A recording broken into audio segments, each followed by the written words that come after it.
Horror, I'm not gonna lie, it's not my biggest, my favorite genre. I had to, when I watched Fear Street, I had to close my eyes a lot.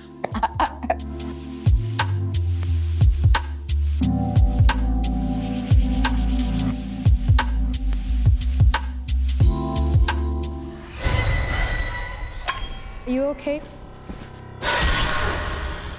Hola familia, this is Mike from Me Too. Today we're talking with Leigh Janiak, the director of the Fear Street trilogy. Leigh, what's up? Hello, nice to meet you. Fear Street trilogy, you managed to pack in a ton of these, awesome horror tropes, right? You got the phone call killer and you got the witch village, all of that. But is there anything that you wanted to get in that you just couldn't squeeze in? That is a very good question. I don't think so. I think that doing 3 movies at once, I was actually given the opportunity to do all of the crazy shit that I could imagine and be like, yes, I want this type of killer. Oh, I want that perverted milkman killer from the 50s, 100%. So no, I feel really satisfied with kind of the world that we created and what I was able to do. Horror, I'm not gonna lie, it's not my biggest, my favorite genre. I had to, when I watched Fear Street, I had to close my eyes a lot.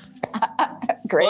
But my favorite film trilogy is the Back to the Future trilogy. And I feel like, were you maybe inspired by that, going all the way back to 1966? 100%. I'm so happy that you talked about that. That's really funny. I haven't really talked about that with anyone, but Back to the Future is obviously, the 3 are some of the best movies ever made. I'm a huge fan. And yeah, for sure, the way that you kind of see them playing different versions of themselves depending on the time period and kind of the flashing back and forward and all of that, the cycles of fixing things that have happened in the past, right up my alley, for sure. So awesome. Yeah, that's honestly my favorite, one of my favorite things to see is that kind of Back to the Future, fixing the past, repeating. And I loved Fear Street for that very reason. Thank you for reminding me. Now I can mention it in all my other interviews. You built a pretty big career in horror in TV, right? And now you're doing these films.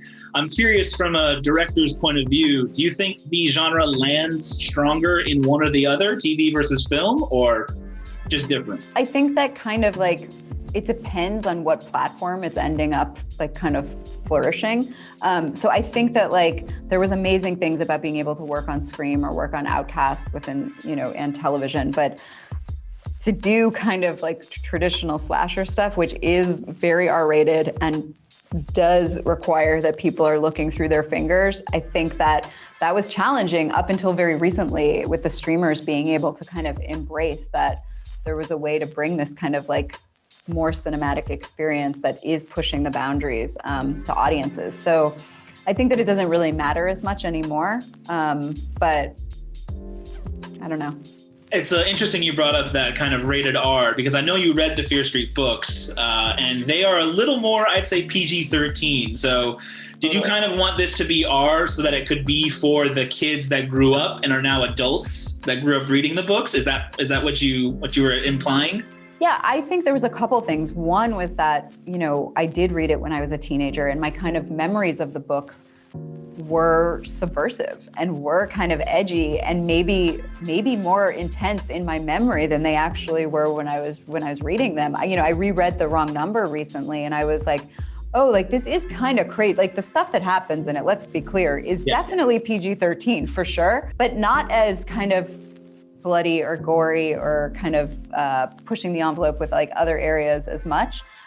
So part of it was that, of being true to the memory and experience I had as a teenager reading it. And then the other thing was, for me, slasher movies need to be R-rated. They need to be they need to be bloody. They need to be crazy. And I thought a lot about being in 5th grade or 6th grade and kind of sneaking to the video store and trying to rent those R-rated movies that we weren't supposed to rent yet, we weren't supposed to watch. And that was just such a pleasure and such a great part of my memories of adolescence that I was like, I don't know, maybe kids are gonna wanna sit there and be like, beep. I was just gonna say, maybe some kids gonna wait for mom and dad to go to sleep. And I would have done that. I would have closed my eyes the whole time, but I would have done it. It might scar us, but I think it's a good. Oh yeah. Awesome, Leigh. Thank you so much for sitting down with me today, and have a great day. Thank you. Awesome.